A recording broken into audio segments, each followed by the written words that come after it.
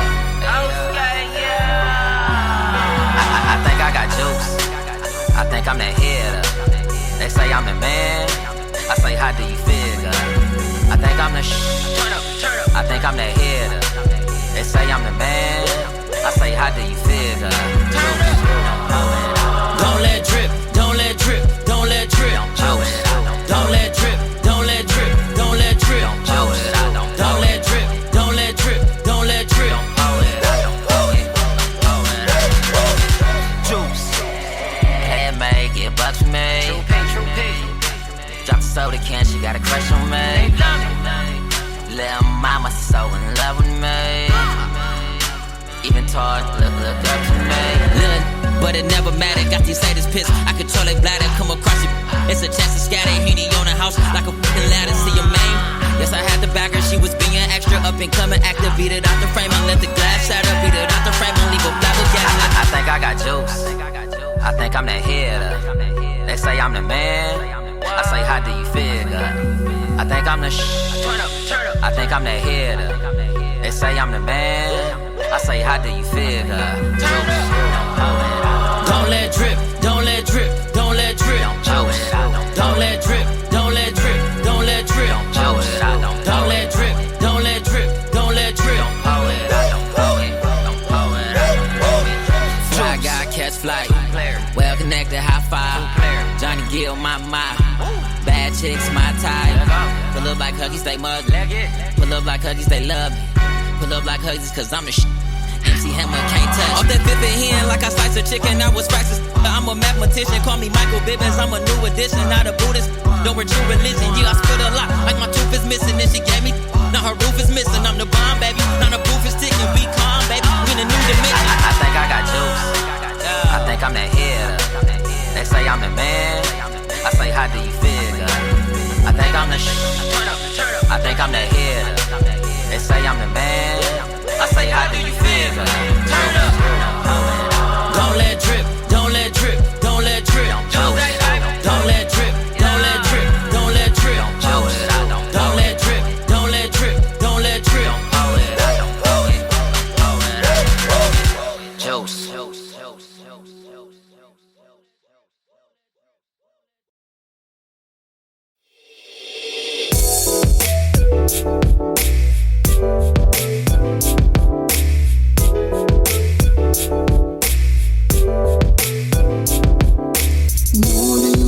But you can't read. Know that you're mad, but you can't read. Know that you're mad, but you can't leave. You can't leave. You're right where you wanna be. That is right here with me. You're right where you wanna be. Right with me. You can be anything you want. If that's what you really want. You can be anything you want. I want you to do right now is leave here soon. All I wanna do. All I want you to do right now is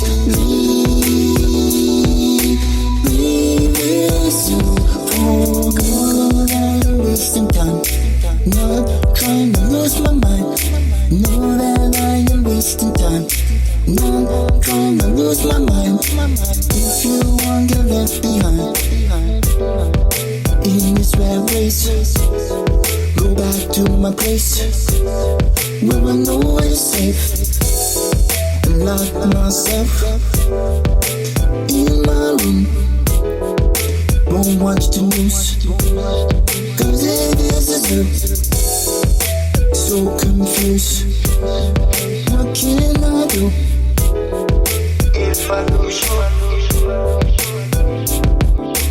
All I want you to do right now is leave here soon. All I wanna do. All I want you to do right now is leave here soon. Okay.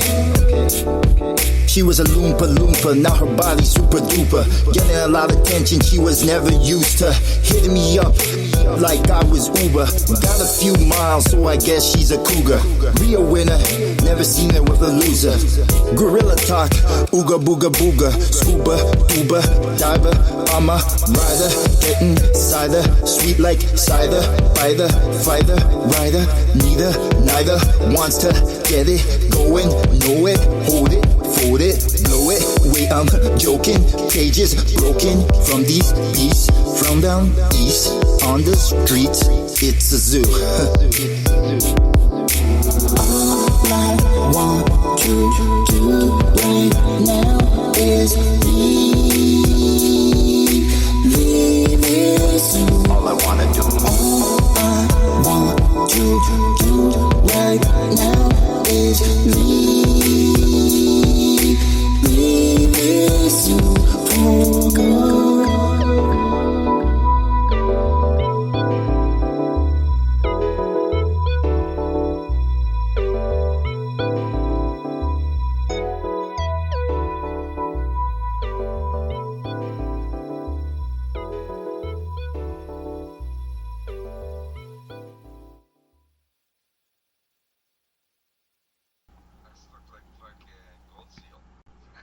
Welcome back, and thanks so much for joining us tonight for Paradox Media's Late Night in the Rockies. Tonight, we are doing an early after party, so we have the champ, aka Nick, on the line. We have Len Dorman. We have Andrew O'Brien, as well as Craig LaFleur. You guys welcome, and thanks so much for hanging out.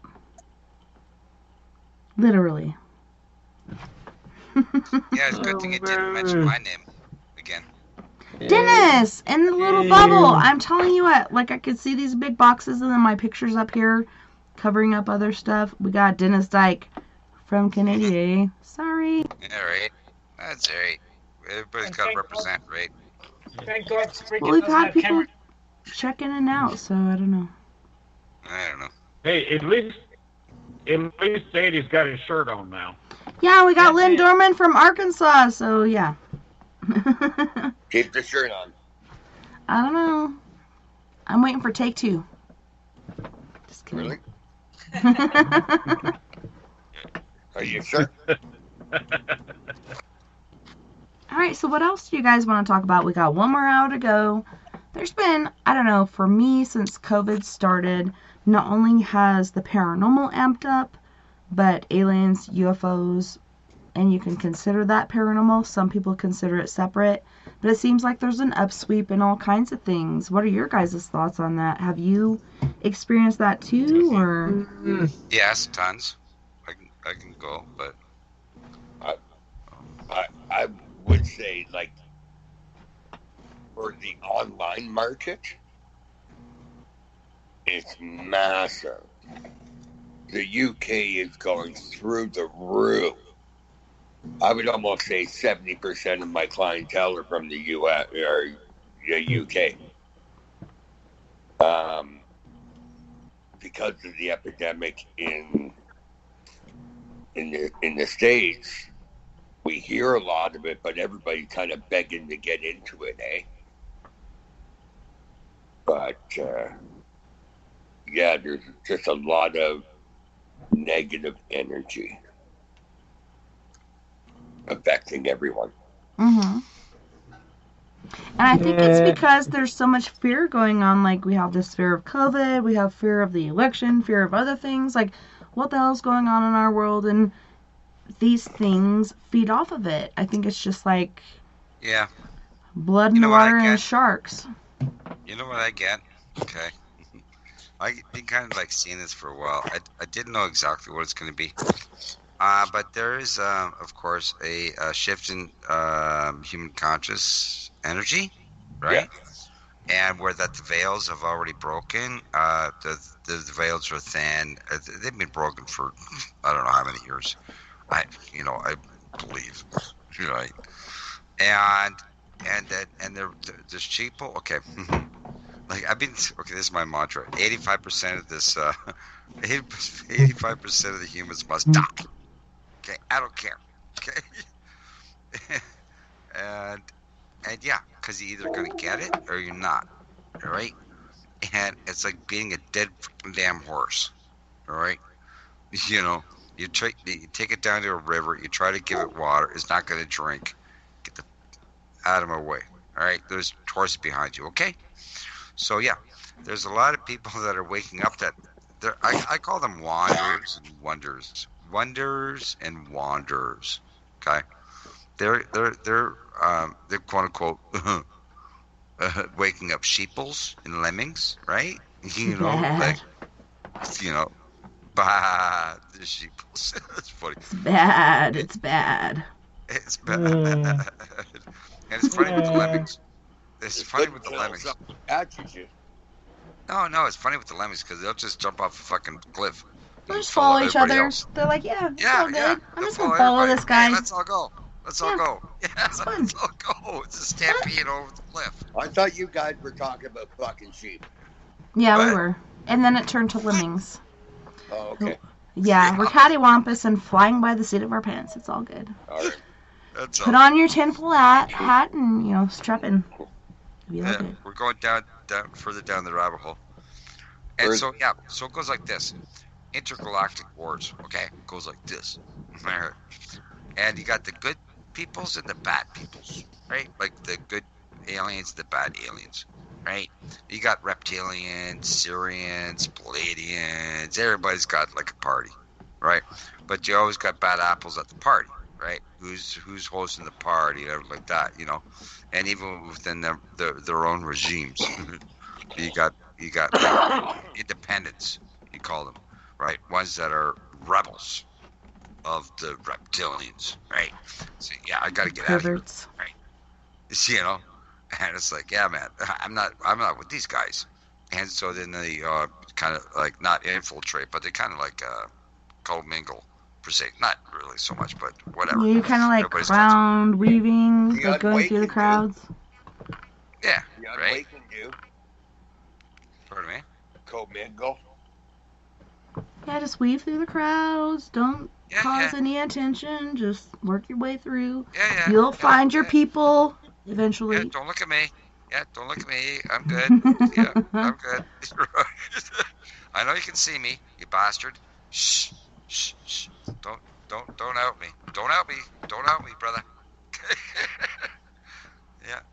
There is a lot more being awoken now than ever before. That's how I feel. That could have been said yesterday, right? And there's more opening up. But it's so different though, because like I was saying earlier, like the dream realm even, like usually that's sleep time, that's rest time, and for a lot of us it's not. Like it's even worse than when you're awake, like you're completing missions and doing other things. I don't know if that's astral or what, but it's like you're constantly working and you wake up and you're still so tired.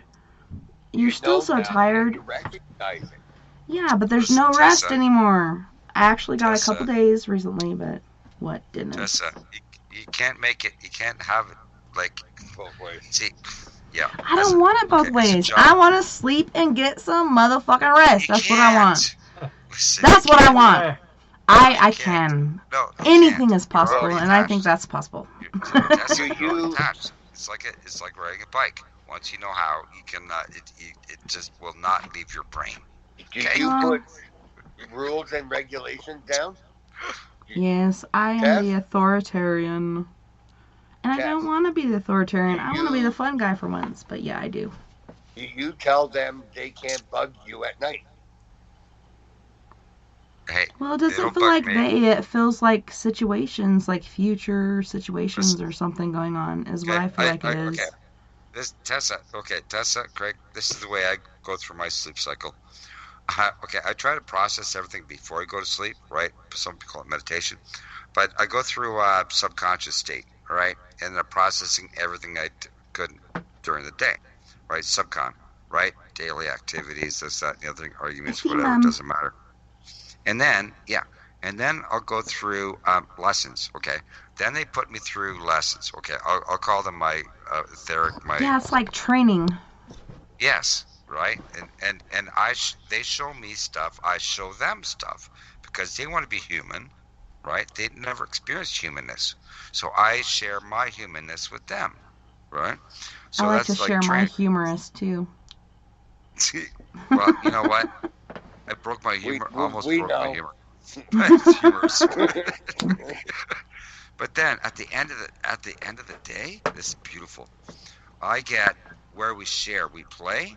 Some of the places that they take me, right? Like I could write like books on this stuff where they take me, and we play, right? And it's fun. See, we play. Even dream sharing, okay? This is when I get into dream sharing, where I'll connect with another person's energy, right? Yeah, and like I always need permission or whatever like that. I'm just not going to jump into somebody's dream. You know, I have boundaries, but that's playtime, and you know, to pack that in 4 hours, that's hard. Right. Like when I was working, right? That's all you get, 4 or 5 hours, man. You're back at it. It's like, when's the weekend happening? So I just want to sleep. I just want to go back home. I just call it going back home. I want to go back home. Right. Home. Phone home. Go home. Go home. But it's awesome. Together now. I'm just kidding.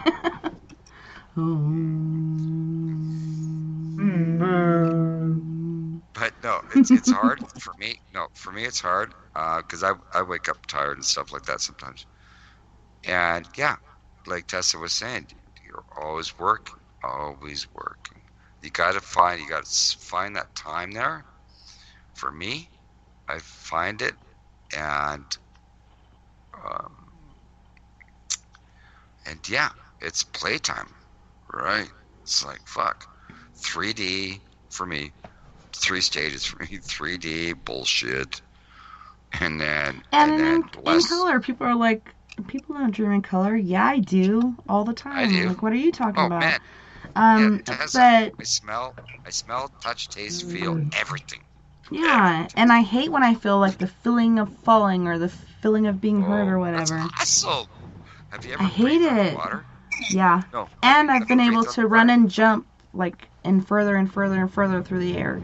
But yeah, I have gotten breathing underwater. Flying in your dream.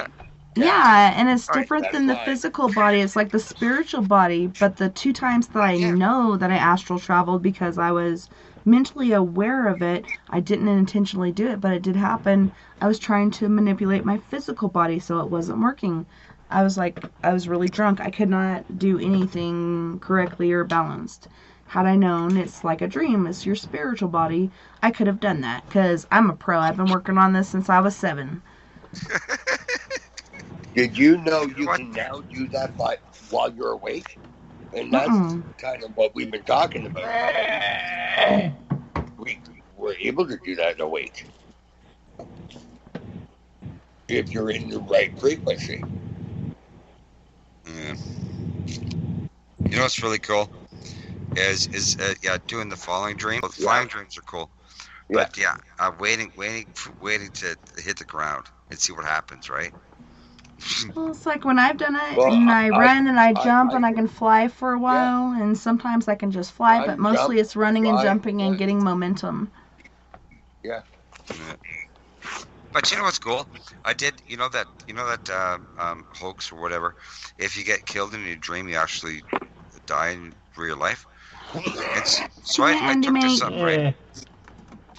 Hey, so I really do have to leave. But I did this experiment in my dream, right, where I was going to get cut in half by a big axe. Right? Yeah, forget about it. Yeah, I know, but I looked at it in third person. No, it's really cool. I look at things in third person, where it's not actually me, but it's a projection of my being at the moment in time of my subconscious is put me in, or my whatever it is. And I watched myself get cut in half, right? and it was weird. And I looked at the perpetrator, And it got up off the thing, the ground, and basically poofed. Right, he went away. And yeah, they're again negative energy. You see, this is what I mentioned to people many times. And it's what helped me a lot is if you're lucid dreaming that way, and you got these nightmares. I haven't had a nightmare. I can't even remember when last time. I haven't had a nightmare, and my dreams just suck. That's it. Hey, you know what? I had one of those wet dreams where you're swimming in the pool, and it was wet. A younger woman. I had a wet dream yesterday too, last night. But yeah, going again about smelling, touching, feeling, tasting, all the senses. Oh yeah, it was fun. But so that's why I love dreaming. I just want to go back. I don't want to go back. Oh man. Sorry. So what about after travel and sexual relationships? Oh, you want to go there? I can. Yeah. No. Or are we going to save it for another show? Yeah, we'll do that for another show because I do have to. Like 34 minutes. Okay, I can go on for days. I do have to depart this awesome, wonderful collection of beautiful humans. That sucks, eh? And it's so weird because I can hear Nick, but I can't see him. What the hell? Yeah, I can't see anybody Nick either. Oh, there he is. Weird. All right, gentle peoples. Thank you for having me on your show, Tessa, and meeting you kind people. Look me up. Good night to you. Good night. Good to see you, Dennis. Good night. Good to see you. Oh. How do I turn this off? Just 2 and 2. 2 and 2. So, are we getting to that? Huh? So, if hypothetically two energies want to meet up somewhere, and they want to have a relationship or energy sex, hypothetically speaking, is that possible? I guess if you can relay that message. So. Well, it kind of like reminds me of. The fact is, it is possible. Yeah, it reminds me of when I first got with my husband, and I woke up and we were having sex, and years later we talked about it, and we had talked about it before, but he thought I had initiated it, I thought he had, and we both woke up doing it, when in fact we just started in the dream realm and then woke up to it. Like, it was really weird. I don't know. You sure he just didn't say hello and he said no, it was you that said hello? No, we talked about it. Neither one of us did it. It just, like, I think we were in this dream and the dream turned into reality, you know what I mean? I don't know, it was weird. All right. So that, like, when you're talking about that stuff, that is what that reminds me of. Like, in the dream realm, we're doing something, but then we wake up doing it. Like, how many times has that happened? Like, people have nightmares that they're killing their family or other things like that because they're possessed or whatever else could be going on, and they wake up and in reality, they really did kill their family. Like, that's Ambien. But who dreams of killing their family? I don't. I've had some fucked up dreams, and that wasn't one of them. But I do have a really brutal joke. Okay. Did you hear about chickens? They die after you make love to them. Really? Yeah, at least the ones I fucked did. Okay, see, I said that was that. Okay, that was too bad. That was too. must be a Canadian thing. I'll blame it on that. I guess you just had to be there. I got you. All right, rough crowd. Oh, wait, I think there's okay. I was going to say, I think there's a button over here for that. Let me look. Oh, it's called Effects. Hold on a second. Okay, I found it. So who do we have in the group here now? Okay, so right now we have Mr. Len Dorman from Southeast Arkansas. We have Nick, aka the Champ, from Texas. And then we have you from Canada. What part did you say? Me? Yeah, what part of Canada are you from? Oh, so Ottawa. Sorry, Ottawa. You guys, it all froze up, so I couldn't hear anything. Oh, that was weird. Paratechnical issues. We're back. So who's all here? Okay, so we got Len Dorman from Arkansas. We got Nick, aka the Champ, from Texas, and we have yourself from Ottawa, Canada, and me from Southwest Colorado. Foconos area.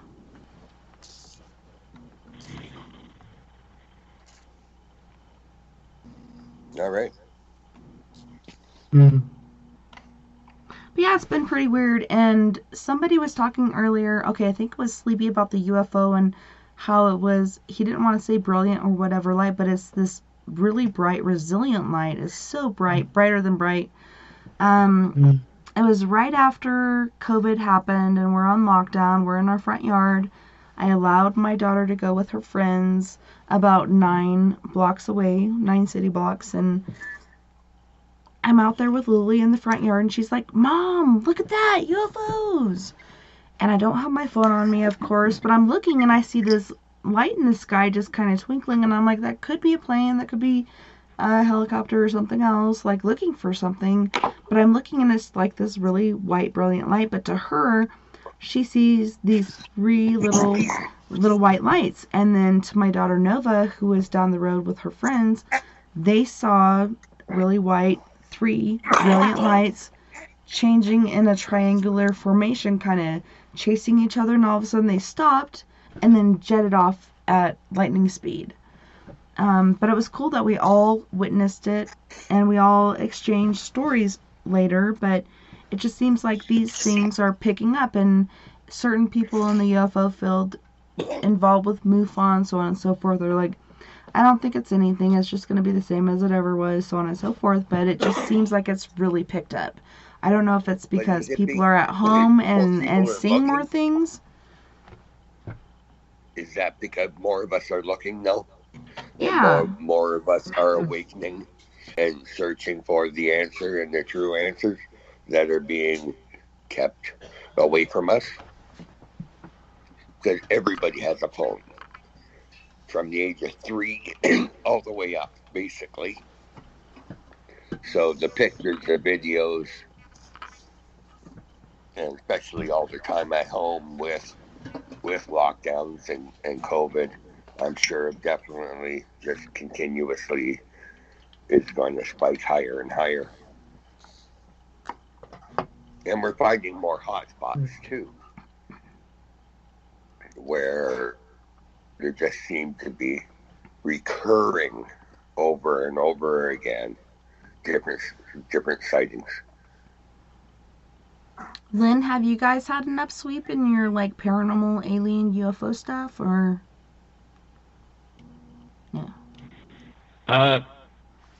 It seems more active around me. Very few people in Arkansas are doing anything paranormally. Alan Lowe, he was the man in paranormal in Arkansas for many years, and he's making movies now. He's following his passion. Retired from work and basically retired from the paranormal.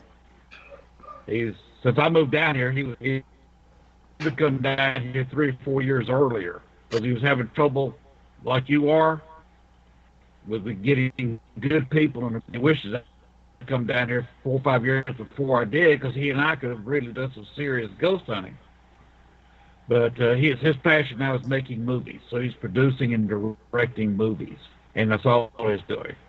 One other guy that's trying to get an association of groups together is trying to let Alan Lowe take the lead, and Alan is just in time for it. So he's not doing anything. The two groups he's got to be associated with, one of them's in Texas, one of them's, I think, Michigan. And they're not doing anything because of COVID. There's another group of two brothers down south of here. They don't do anything with anybody. But they're having trouble going places now because of COVID. I've been doing stuff, but that's because I do most stuff alone, or maybe have the wife watching my back at least. And that's what I was able to investigate this past summer. 3 battlefields, and went down to Louisiana and investigated Poverty Point. As far as I know, that's the only paranormal investigation that's ever been done at Poverty Point. That's where I got the woman to make several statements, and her husband said, told me you're standing on my grave, and I moved. He's like, get off me, you're heavy. Yeah, I am about 245 pounds, so yeah. And since he was buried in the early 1800s, 1820 something, I think, 1830, figure any casket he was in is rotted away, so maybe standing on his face or something. Yeah, he could just be a part of the soil now, all integrated. Yeah. And what's funny about those guys, there's 6 people buried on this old Indian mound. They're not sure what the Native Americans had on the mound, but they also know the people who owned the plantation, which is why they called it Poverty Point. That was the name of their plantation. Were buried. 6 of them were buried on that mound. Have you guys heard any sort of stories or lore or anything like that from people that were buried on the Indian mounds? Did anything weird happen with that? Or are you saying that these burial mounds were only 6 people? Yeah. Yeah, it's a small amount. It was not a burial mound for the Native Americans. They assuming it had some kind of structure on it, but the white people used it for a burial area for owners of the plantation. And we're talking about a huge plantation. This is northern Louisiana, so we're talking thousands and thousands of acres. We drove across it to get there, and it took 30 minutes driving 45, 50 miles an hour just to get across the plantation. It's of course subdivided now. You got a lake there now. You got a recreation area, people living around the lake, campsites around the lake. Got a small town there, and all that's built up on old plantation land. And they got a tram down there where they'll show you all the mounds and the ridges, which they assume were Native American homes. But 4,000 years ago, there were no Native Americans building permanent structures in the continental United States. It is a thought that these were not houses, they were kins. I hope I pronounced that word correctly. A kin like you do ceramics in, a baking kin. And the kins were they had hundreds of them sitting there, right beside each other, and they were processing copper ore from the Great Lakes. At that time, the Great Lakes were all one lake. Most of Michigan, what is now Michigan, was submerged.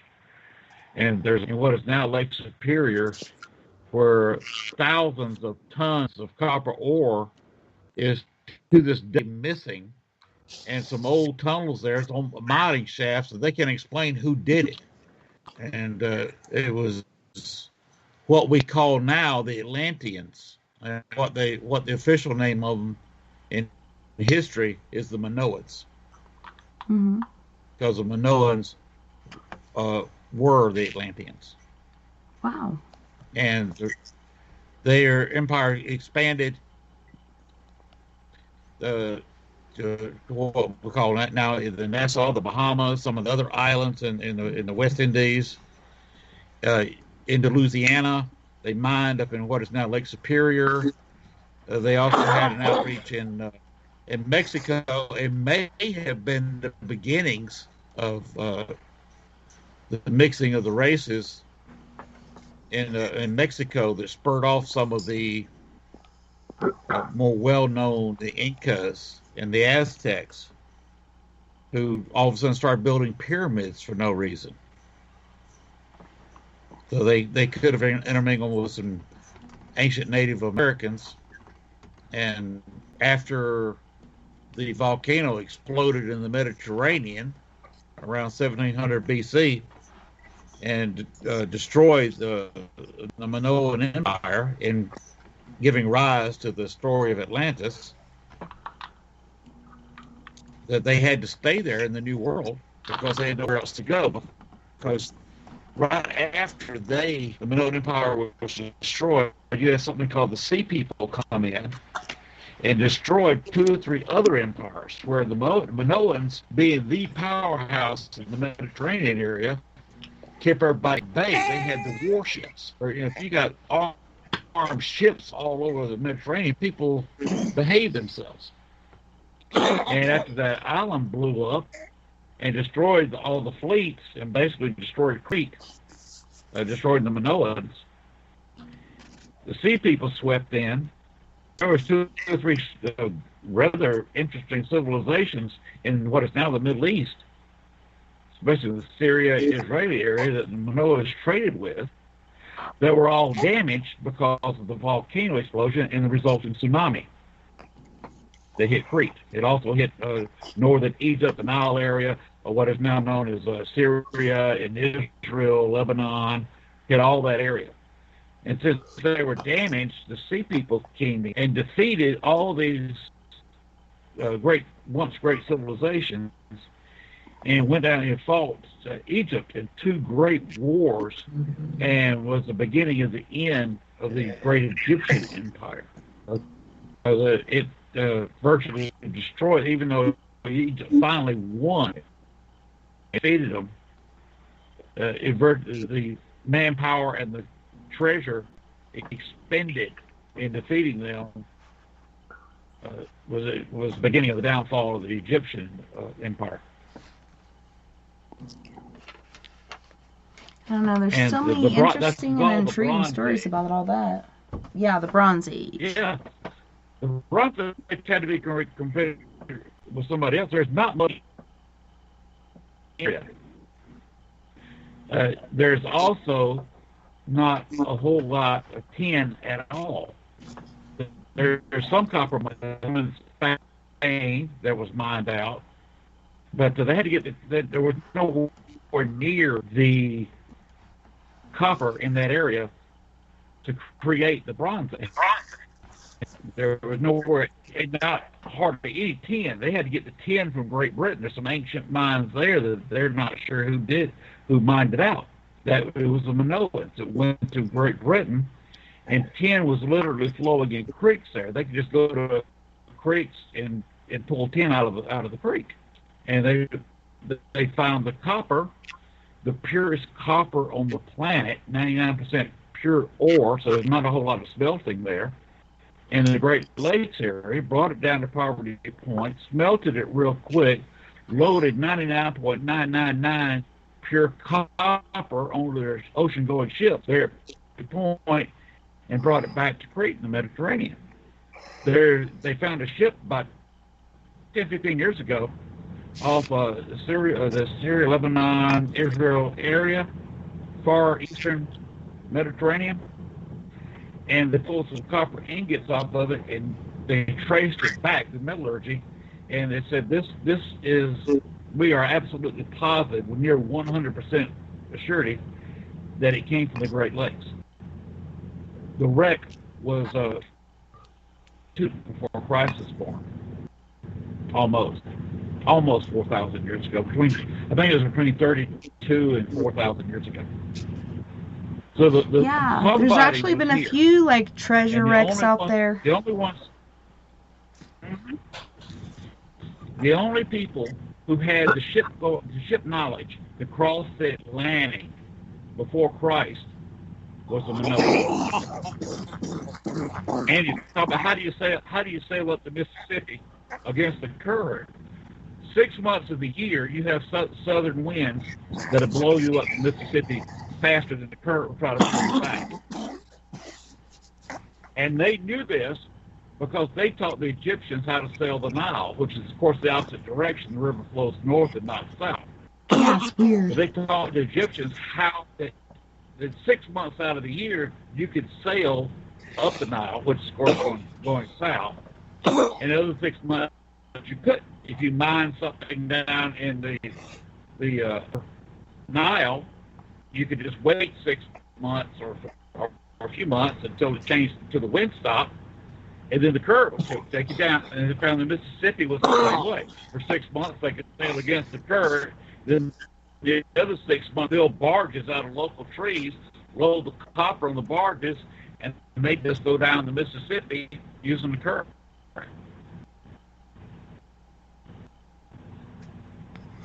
Cool. And that's what created the bonds. If it weren't for Lake Superior, North American, whatever you want to call that, probably you may not have had that age.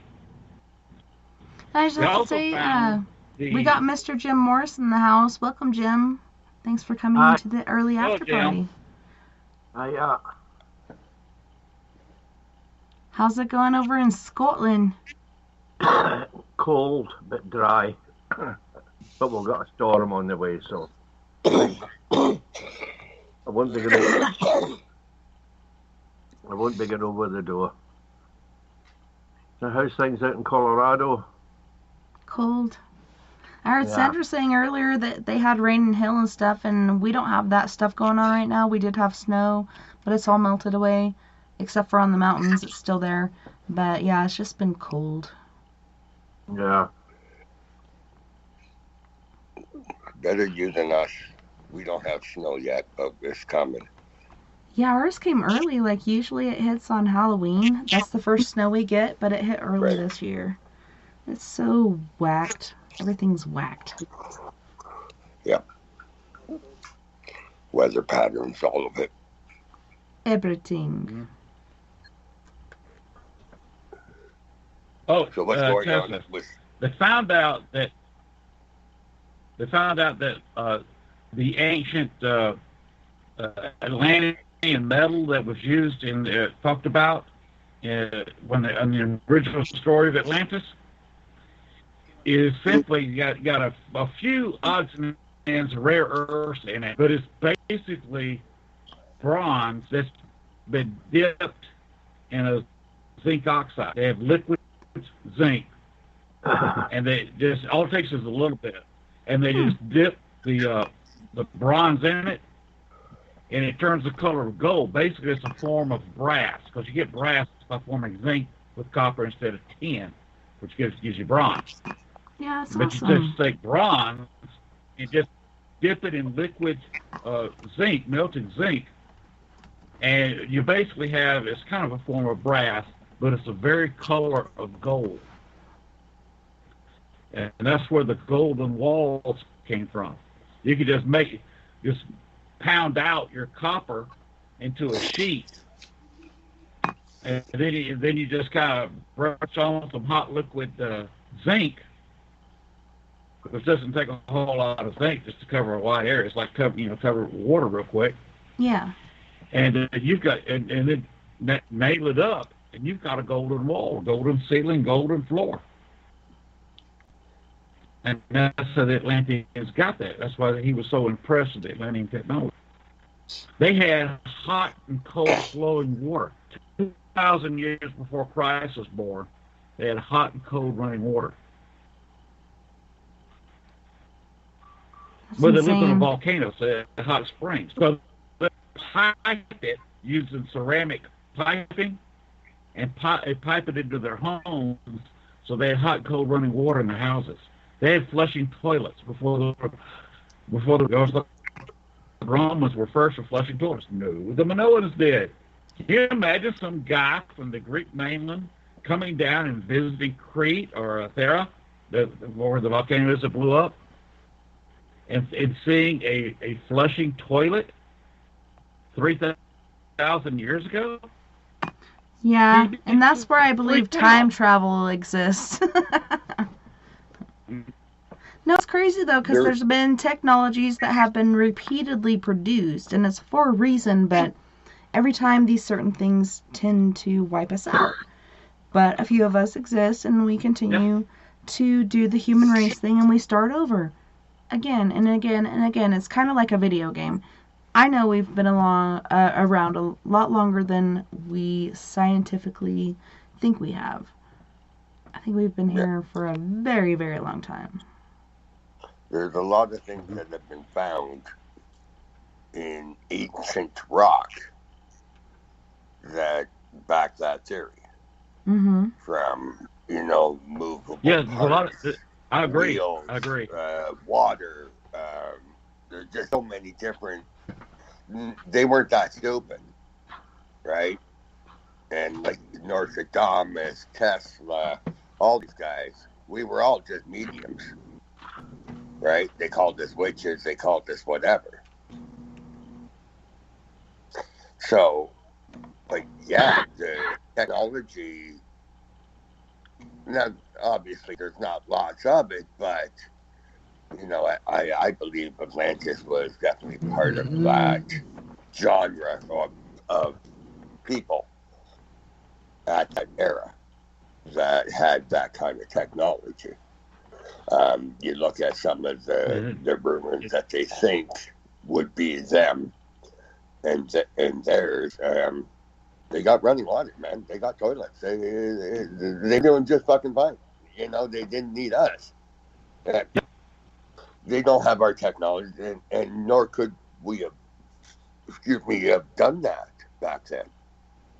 Like, we just didn't have, darn near don't have the technology to do some of the work that we see already, let alone, running water for a whole new city.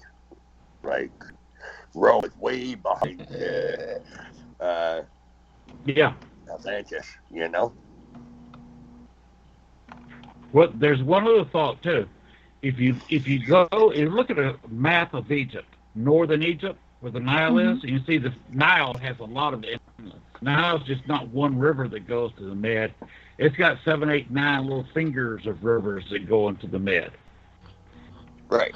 If you look down part of the way, you'll see off one of the little fingers closer to Israel, you'll see a near straight line that goes from that finger to a lake. And it's just a scar in the desert. That is what they call the Pharaoh's Canal. There was a Suez Canal 4,000 years ago that was dug so you could sit there, take the boat to this particular finger, sail down the Nile, hit this canal, hit the lake, go through another little canal, here another lake, hit the Red Sea, sail down the Red Sea, sail across to India and trade with India. And the Chinese were also trading with India. All that stuff from India. They did have a lot of India trade. Yeah. Coming through there with the silks and different things. They had Chinese trade. That makes sense. If they're willing to haul a fucking 5,000 pound block, they're willing to dig a tunnel or a shaft or a gully or, Mm-hmm. Whatever the need. And since the Chinese traded with India back then, basically worldwide trade between Crete, Egypt, India, and China. There was trade routes all through that across the Indian Ocean, and Southeast Asia 3,000 and 4,000 years ago. And the Minoans were also coming over here to North America, getting copper, and got corn. If you look at some of the old Indian coins, they had ears of corn on there. Which, how the hell did that happen? Because corn is native to North America. And even in more recent history, when Magellan sailed around the world, they stopped in the East Indies, and then they picked up corn. Okay, if it was the first time a European ever set foot on the island where they resupplied with corn, how did corn get on this island? Corn again came from North America, and there wasn't a whole lot of white people growing anything in Magellan's time in North America. Somehow the Chinese had gotten in there and traded with the India people. Corn and the Minoans had traded with India. I know. Bad. Well, I'm just glad I picked up on it because I was like, am I right? Am I right? Out of the corner store, they traded with Native Americans and brought corn and traded with the Indians. In India, it's kind of mixed up there. They say Native Americans in North America to the Indian. And totally different. To go back to China, they planted their own. And even India started growing corn. But it came from North America. And that's all because of the Minoans, what we call the Atlanteans today. It's an amazing storyline. So I have actually been to a part of Atlantis by going down to Poverty Point. The energy down there, especially when I talked about it out loud, on record, is really creepy because you can get the ancient vibes from there. Of course, you're talking about vibes that kind of stopped 2,000 years ago, or 1,700 years ago when the volcano blew up. Yeah, and talking things, corn, no matter how much you chew it, it's still there in your poo. What do? I don't know. But you guys, we are recycle. We are at the end of our time. Waste not, want not. Well, you guys, thanks once again for coming in and hanging out. Craig, I'm sorry we got our wires crossed and our time's all weird. Thank you guys again so much for hanging out and making this show a show where people can partake and talk about different random shit. It was awesome having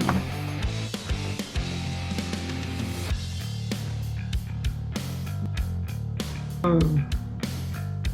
And thank you to all of our friends on We Are Paradox Facebook, Spreaker, Twitter, iHeartRadio, and wherever else beyond the Omniverse that you're listening tonight. Had a wonderful time, and I can't wait to do it again next weekend when we have Lost Souls Paranormal Detectives, which is Jason Hollywood, Fife, as well as Craig Hoffner. We also have a couple surprise guests come on that show. And then on Sunday, we have Ghostbox Live with Miss Bill Hauser. You guys don't forget, we are all in this together. Together, we can make the world a little better, and together ends our Paradox Media. Because without you, there is no us. If you guys would like to join us on the Skype after party, look us up at tessa.n.thomas30@gmail.com or give us a call at 970-335-9596 or just look me up at Tessa Thomas Peterson. I don't know. It's so complicated to try to find people on there. But until next time, you guys, nighty night, love and light. Take care of my news. I hope you have a wonderful rest of your coming week and that you don't want to.